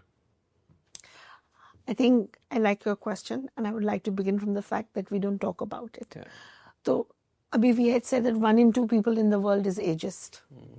Now, I will add to this 1 in 6 people who are older than 60, not even 65, older than 60, 65, experience physical violence, abuse, and neglect all over the world. It's a shocking statistic, right? And this goes across the globe. You could be from anywhere in the world. It doesn't protect you, your age, from any of this. Now, let's also look at the fact that we've just completed the World Social Summit, and for the first time, there's a lot of discussion around aging because the statistics have now really shaken people up. I want to just share this, that up till now, we've always been saying world is very young and our focus has been young people. But we have also seen the trend that people are living longer thanks to advances in science, our food, everything. So great, fantastic. The question we have to ask ourselves, are people living happier, more dignified lives? That is still debatable, right? Then we come down to the fact that in 2018, for the first time ever in the history of the world, people over 65 outnumbered population of children under 5 in 2018. And then by 2100, we are expecting that this number will be 1 in 4 people will be over the age of 65 in the world. And in 2050, the number of people over 65 will be double that of children under 5 all over the world. So just think about how the world is unprepared. What are our airlines, travel going to look like? What are our communities and cities going to be like? What are we doing in terms of preparation for social protection networks? What are we going to do in terms of health facilities and services? So this is the time we have the opportunity, because we know this is coming, to prepare ourselves. But equally, I want to emphasize that this is something that must be a discussion which does not divide into young and old. We have to bring young and old together, because this has to be a joint responsibility for the future generations, because the young people of today are the old people of tomorrow. So younger people must consider this as an opportunity to discuss, dialogue, and invest in their futures. And older people have to see how they can also contribute and make this a worthwhile engagement for younger people, but also how do they improve their own lives? Because unfortunately, one of the things we have learned is this, that older people themselves are discriminating against themselves. Because you know what is the thing? This is old age. This is the only thing I can expect. This acceptance is coming from them, because they believe, they are also beginning to believe this themselves. So you are surrounded in this scenario. So what can you do, for example? Let's say, what do Vishnu, Jatin and Chitra do about it? I think first thing is we need to make them visible. So we need to talk more about it, but we also need to let older persons know, no, your life is not over. You still have a lot to give us. Engage more with them. So I did a project with young students from the University of Geneva, where we had a program, a 6-month course. And at the end of the 6-month course, the students were asked to produce a video. And one of my favorite videos was this, where a student, he did a feature where he gave all the statistics and the analysis, but his message was beautiful, because he said, it begins from each one of us. He said, for example, I'm saying this. And in the video, he had his grandmother. He had called her and recorded it. And the message was very simple. Begin at home. Who are the older people around you? Talk to them, listen to them, engage with them. If they are being left behind because of the digital divide and they can't use smartphones, teach them. But talk to them, learn from them. The small things make a very big impact. So I think that it begins with us, but also we need to let our governments know that this is an important priority for all of us and we want to talk about it. Now, if we look at what's happening in the UN, if I can just take this opportunity to say, the process of drafting the first ever legally binding instrument to protect and promote the rights of older persons is going to start in February 2026.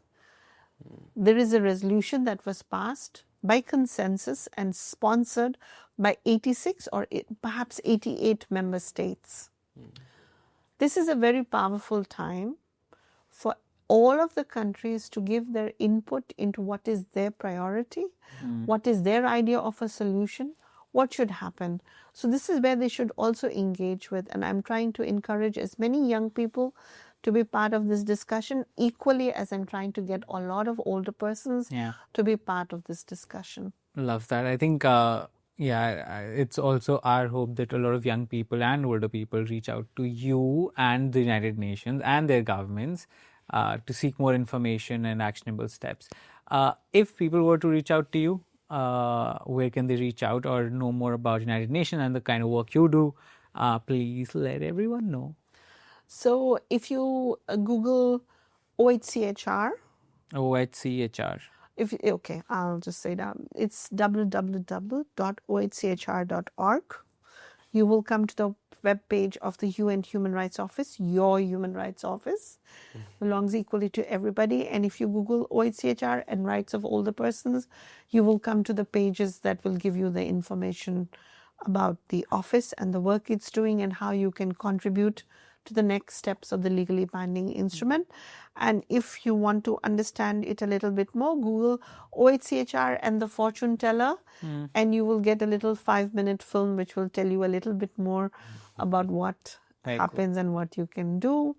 And of course, we have a newsletter called #Agency and Dignity, which can give you a lot of information. And again, it's available on the website. And we will be having a crowdsourcing software rollout in February, which will allow people to put their inputs directly into the software on their phones and their laptops. And so please use that as well when it is announced. Awesome. Thank you so much for traveling from all the way from Noida, 3 hours of Gurgaon, Delhi traffic, and meeting with us, sharing all your wisdom and inputs with us. Means a lot. Thank you so much, Chitra. Thank you so much. Well, thank you for having me. I've enjoyed this, and I think the 3 hours was definitely worth it.